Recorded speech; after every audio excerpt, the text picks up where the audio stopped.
Welcome to the Building Newfoundland and Labrador podcast, dedicated to exploring the interesting journeys of the people in the provincial construction industry.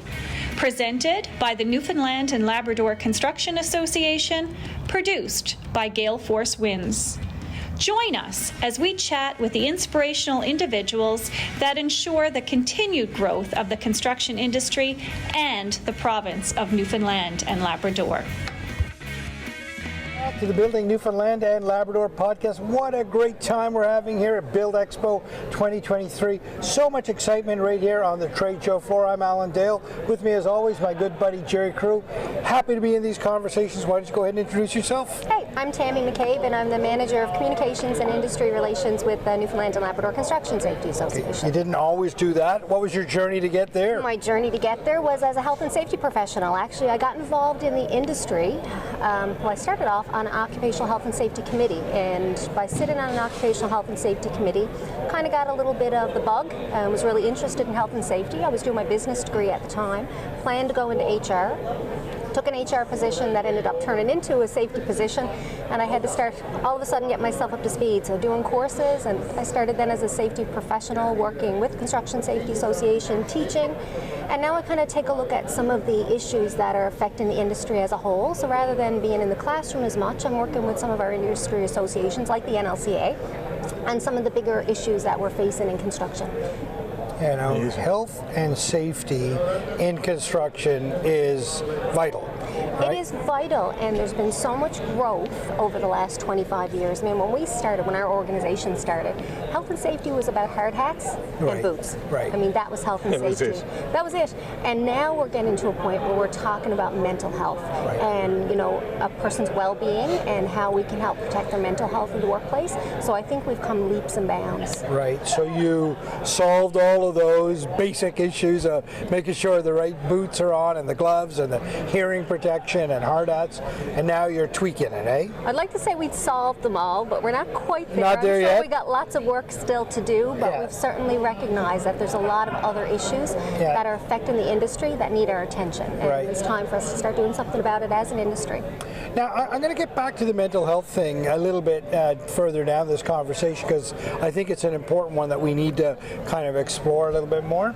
But talk to me a little bit more about just more on a macro level, health and safety. Seems to me like it's got to be a very proactive approach needs to be taken to this, as opposed to reacting to incidents as they happen, because if a health or safety incident happens on a construction site, the consequences could be quite lethal. Yeah, 100%, and it's all about knowing the type of work that you're doing and being able to recognize the hazards that are associated with that work. And the better a job we can do with recognizing the hazards, the sooner we can put controls in place to try to prevent something from going wrong, prevent the incidents from occurring, prevent someone from getting hurt, or prevent some damage from being done. So, you know, every organization, every different type of organization that we've got in construction, you know, they have hazards that are unique to what they do. Yep, we've got some hazards that are really common, like working at heights, but for some organizations, you know, the tasks that they actually undertake are hazardous. So it's making sure that we understand all the hazards associated with those. And, you know, a great place to start for companies, you can actually request information from Workplace ML. They'll give you, based on what we call your industrial classification, they can give you a 5-year synopsis of companies that are similar to yours, what kind of injuries are they having, what body parts are getting injured, and that can help an organization kind of figure out in advance, if I'm going to invest time and energy into my safety program, I want to make sure that I'm going to have the biggest impact. So by looking at some of these stat sheets, they can really help a company figure out where the pain points might be for their company. But, you know, we've got to raise awareness, we've got to do a great job of identifying the hazards from a broad perspective before a project begins. We've got to train everybody to recognize them. We've got to train our workers to recognize hazards and take ownership if they identify one. We've got to train our supervisors in how to deal with a hazard if they recognize one, and you know what the process is for addressing that and protecting the workers that they're actually there for. So it's all about hazard recognition. Right, and celebrating the people that do recognize it and point it out, right? 100%. And this is Safety and Health Week, actually. Okay. We're actually here at the conference. It is Safety and Health Week, and it's actually Mental Health Awareness Week as well. Right, now let's dive into the mental health awareness this. What about the construction industry is causing spotlight on mental health right now? Yeah, well, this kind of anecdotally, we knew it was an issue. We were hearing a lot from companies that, mental health is an issue. We started doing a little bit deeper dive and looking at what was happening around the world. And one of the things in Canada, unfortunately, we don't have a lot of great research that shows occupational linkages to mental health and suicide. But in some of the other developed countries, Australia, the US, the UK, they've got some really great research done on occupational linkages. And the construction industry is one of those industries where we do see high instances of suicide. Okay. And there's some quality of life factors, I think, that are inherent to construction. Like if you think about project work, people take on a job and it's going to end at a certain point, and then all of a sudden now they're without work. So that can put financial pressures on an individual, which can lead to stress. We've got a lot of rotational work. So you think about people being away from home for long periods of time, and then they're away from the supports, and they even almost started to fall out of step with their families. So when they come back home to work, they've been gone for 3 weeks. So it takes time to kind of get back in the routine, or families kind of moved on without them. So that's certainly a challenge. Working in a high-risk industry, like a lot of the activities are high risk. That puts stress on people. Construction projects can be high pressure. You're getting towards the end of a project. You want to make sure that everything is done. We've got people working long hours. Traditionally, the industry is predominantly male-dominated, and you're not great at talking, and open up and seeking help. And, that's kind of one of the things that we're trying to address. The industry recognized back in 2021, we did a leadership forum, a roundtable with leaders from a lot of different stakeholders in the industry. And we got them together to talk about the issue of mental health and how it was affecting their workplaces. And as an industry, we kind of committed that there's some things that we can do. One, we can help raise awareness and educate our workforce about mental health and suicide. We can certainly start looking at resources that are available. There's lots of, some employers offer their workers EAP programs, but we're finding that they're being terribly underutilized. So raising awareness to try to encourage more utilization of EAP programs. Looking at when we have workers who are working away and on rotation work, making sure that if they need supports, that they have access to them when they're away. We also talked about advocacy. The construction industry is a huge industry here in the province, and if we have some work to do provincially on our mental health initiatives and the supports that are available, because not every worker in the construction industry is covered by a union or covered by a private insurance program. So there's lots of workers who are relying on public supports. So as an industry, if we need to do more advocacy around that, then that's something we feel responsible to do. And research. Because we're lacking so much in research in Canada, I think there's an opportunity for us as an industry to say, well, what's happening within our own industry, and how do we improve that, and how do we evaluate where we are. So you said you've taken on, there's a committee formed for, tell us a little bit about that. So we started the task force after the leadership forum. So after we had about 100 stakeholders at that forum, leaders from the industry. 100? Yeah, wow. We had over 100, and one of the action items that came out of the forum was that a task force should be established, and we've got some great people around the table who are really interested in seeing this forward. We have Trades NL represented, we have Workplace NL, we have the Canadian Mental Health Association, we have the OHS Centre for Research Safety Net at Memorial University. We've got some of our great employer representatives. We have GJ Cal, we have Pennicon, we have Ralph Loxton. We have a couple of individuals who have their own lived experience with mental health, and Trades NL as well. So we've got a really great group of people who are sitting around the table who are committed to making a difference. So we found a pilot project, or not a pilot project, that's been in Australia for quite some time, working, called Mates in Construction. And during the leadership forum, we took a look at how that model works in Australia, and there was a strong consensus that it could work really well here in Newfoundland. So that's what we're looking at now. The task force is kind of tasked with trying to get that initiative up and off the ground so that we can develop what's a peer-based program. So it would be driven by workers, and it would create networks on the construction site. So, traditionally, the adage has been we're talking to people, we're talking to workers, we're talking to men. Reach out if you need help. Right. And we've been saying that for a lot of years, and it's not working. Right. So asking people to reach out for help, if it's not working, then we've got to try a little different approach. So this initiative, or this program, the Mates in Construction model that we've looked at in Australia, rather than teach a worker to reach out if they need help, we're building on the strength, and and again, the industry is 95% male. We're building on the strength that you gentlemen, you like to fix things. Yeah. You like to help. You like to make things better. Right. And so instead of training one worker to reach out if you need help, we're going to train all of their peers around them to recognize when one of their coworkers may be in trouble, and then to step up and have that conversation.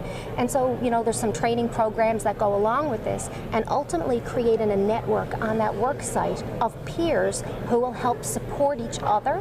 So, that's what we find. Peer support programs work much better than, if it's just employer driven. Right. So this is something that we're hoping will move forward, grow in waves, and just go through the industry. And so, we're really hopeful we can get this off the ground, and that we'll be able to start making a huge difference in raising awareness, raising literacy around mental health, and then eventually get into the place where we can start talking about psychological health and safety in the workplace. But until we've got the tools, until we've got the words and the literacy to be able to even talk about mental health on a site, it's going to take us a little while to get to developing, or complying with the CSA standard for psychological health and safety, we'll say. Well, you mentioned that there's a site or whatever it is where you can list body parts, like they can do research. Is there anything for mental health yet, or is that something the task force? No, this is like physical health, right? So there's not a whole lot of research on that information. Right. So, again, that's something that we can look at as an industry to help promote. And it's really great to see so many organizations stepping up and recognizing this as an issue. The other side of it is, we have an industry that are trying to attract new workers. Exactly. We've got lots of underrepresented population. We've got new workers that are coming in from outside the country, that are going to have unique challenges. We have an indigenous population. We have women and other non-binary individuals coming into the workforce. And we want to make sure that everyone feels accepted and that our workforce is inclusive. And so, when we have some individuals who may already be at risk, so like men between ages 40 to 60, that's the highest risk group right now for suicide in the province. Right? So, we've got some factors. We've got people coming into the industry who may already be at risk for mental health challenges. Or we've all got mental health. Sometimes it's good, sometimes it's bad. 100%, right? Sometimes it's in the middle. I call it mental fitness. Yeah, that's right. Yeah. Sometimes we're in the middle. Yeah. So the goal is to try to create as healthy an environment that's going to encourage young people to come into the industry, that people are going to come into the industry and feel safe and feel supported from a psychological perspective in the industry. So we've got some work to do, but we've got a whole lot of people who are just committed 100% to seeing this work, and I'm really hopeful for where we're going to go. Well, I got to tell you, there's no doubt about it. You guys have done your homework. You've looked at other countries. You're not trying to reinvent a wheel here. You're looking at some best practices, bringing them in. You've identified the areas where challenges might lie, and you've articulated it so well to the podcast. I hope people watch this, lean in. How do they get involved? How do they reach out to you and be a part of this solution? Well, right now we're working on an engagement forum for workers. So we have our plan, how we'd like to roll out the organization. We're looking for funding. We're always looking for funding to be able to kind of get this off the ground, because anything to get off the ground is going to take some money. But we're actually going to be hosting a worker engagement forum as well, where we're going to be looking at getting feedback from workers, because it's great for us to sit and say, okay, we think this is going to work. We've talked to a bunch of other industry stakeholders who also think this will work. But it's really important that we engage with the people who will need to use this program, and we want their buy-in, and we want them to feel that this is their program. So the next thing that we're going to be doing is actually an engagement forum with workers. Good. So, if anybody is interested, they want to drop me an email at the NLCSA. My email is tmccabe@nlcsa.com. If you can put that in the comments. We'll put that right down the bottom. 100%, they can drop me an email. When we do have that worker engagement forum, it's certainly something that we can look at. But once we kind of get moving, we're going to need help with promotion, people to just let us know that, this is going to take place. So we're still kind of in the development phases, but, we're really hopeful. So the task force has already met? Or? Task force started meeting about a year ago. Wow. So we just developed some working groups. So we have, right now we have a funding proposal put forward to government to look for some help for seed funding to get off the ground. And if that is not successful, well, then we're going to have to start knocking on some other doors looking for some funding to get it done. But it's so important, and it will make such a difference to our industry, make a difference to our workers, make a difference to our employers. Yeah. Well, let's say, sorry, Alan, if anyone is watching this in the construction industry and you need that support, you still need some businesses to step up. Let's do it. Reach out to Tammy. Yeah. It's, we need all hands on deck as the province booms and this industry booms along with it. We don't want to break anybody along the way. We need everybody. That's right. So, so fantastic the work you're doing. Tell me the importance of the NLCA in the conversation. The NLCA? Yep. So the Construction Association. Yeah. So, we have some of their members on our task force. So as employers in the construction industry, we're going to need their support. Right. And again, this is a really unique program that we're looking at putting off, in that it's worker driven. It's not employer driven. So it's the workers that'll actually drive this, but employers will also need to be supportive of it on site and recognize that, we can allow this to happen, because in the end, it's going to be better for their workforce, which is also going to be better for them, right? So it's getting their support, helping, their buy-in. Yeah. And again, we will continue to engage with employers and with workers. So the NLCA, we've got a huge group of construction employers who can help us with this. Fantastic conversation. Thanks. Very important topic. We wish you the best of success in this, but from the way you've articulated, there's no doubt in my mind you are on a trajectory for great success. So well done. Thank you so much. Thank you for tuning in to the Building Newfoundland and Labrador podcast, presented by the Newfoundland and Labrador Construction Association, produced by Gale Force Winds.